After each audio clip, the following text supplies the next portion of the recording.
Mais um dia, mais uma reflexão de caminhar na graça.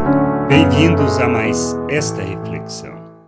Nós temos que entender certas coisas. Quando falamos de corrupção no reino de Deus, nós não estamos falando dessa corrupção que estamos vivendo no nosso dia a dia. Sim, traduz isso, expressa isso, mas não é uma questão da ganância, no sentido de roubar o outro. Ou talvez seja também. Esta é a questão que a gente precisa parar e refletir. Abacuque, diante de Deus, expressa alguns aspectos importantes, questionando sobre justamente a ocupação, sobre Babilônia, o quão corrupto eram. Mas Deus se volta para Abacuque e fala algo talvez tão importante que nós não entendemos.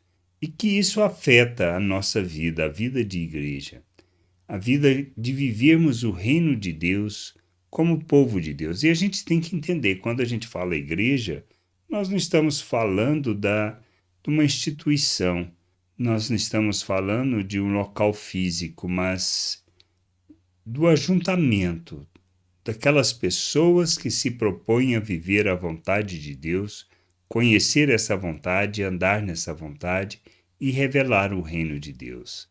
Lá em Abacuque 1,13 diz assim, Deus se dirigindo a Abacuque, Tu és tão puro de olhos que não podes suportar o mal nem tolerar a opressão. Por que então toleras os traidores e te calas quando os perversos devoram aqueles que são mais justos do que eles? Ele está falando acerca da liderança da nação de Israel, responsável por conduzir aquele povo na vontade de Deus.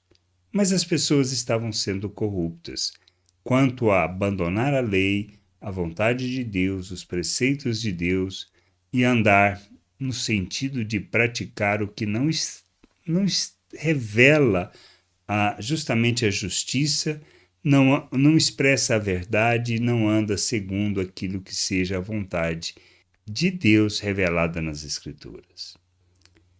Não é uma questão do que simplesmente estava acontecendo, ou seja, com que outra nação estava infligindo a Israel, mas era muito mais a questão daquilo que os líderes da nação vinham fazendo até então.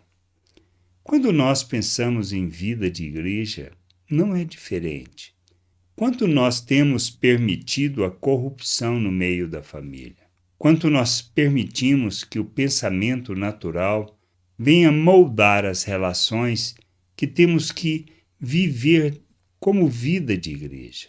Quanto a ganância, quanto o egoísmo e o interesse próprio predomina sobre a justiça, a verdade e sobre o revelar o amor de Deus?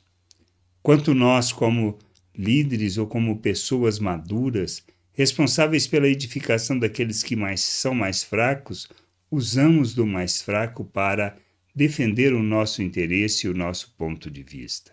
Quanto queremos que as pessoas, na realidade, se submetam a nós, ao nosso domínio, e que aprendam a viver debaixo da vontade de Deus, que sejam instrumentos de Deus, expressão da vontade do Pai neste mundo. Nós temos permitido muito mais a corrupção no meio da família do que nós deveríamos, pois não deveríamos tolerar qualquer ato de corrupção. Mas isto vindo só de um imaturo, onde seria conduzido à maturidade, ao pleno conhecimento de Deus e à maturidade. Nós temos que entender que as nossas atitudes revelam o quanto estamos compromissados com Deus. Não podemos nos calar diante da corrupção que possa existir no meio da família. Precisamos amadurecer, precisamos crescer, precisamos compreender a vontade de Deus e sermos instrumento e expressão da vontade do Pai neste mundo. Não andando segundo a maneira de pensar deste mundo, mas andando na verdade, praticando a justiça, expressando e revelando o reino de Deus diante das pessoas. A nossa maturidade se revela nisso, no compromisso, no zelo e na nossa devoção com relação ao Senhor, com relação à sua vontade e com relação a sermos família que revela os valores eternos do reino de Deus. Não se trata de uma questão de brigar, mas simplesmente alertar, avisar, denunciar o ato de corrupção. Pois viver igreja segundo o pensamento natural é um ato de corrupção. Que a gente possa entender, compreender estas coisas e não simplesmente sermos religiosos apontando o defeito e os erros e os atos de corrupção que há no mundo, pois isso é normal. Mas na igreja, isto é inadmissível. Não podemos viver as nossas relações que não fundamentadas na lei do amor, na vontade de Deus, no querer de nosso Pai, para que o seu nome seja glorificado, para que a sua glória seja revelada neste mundo.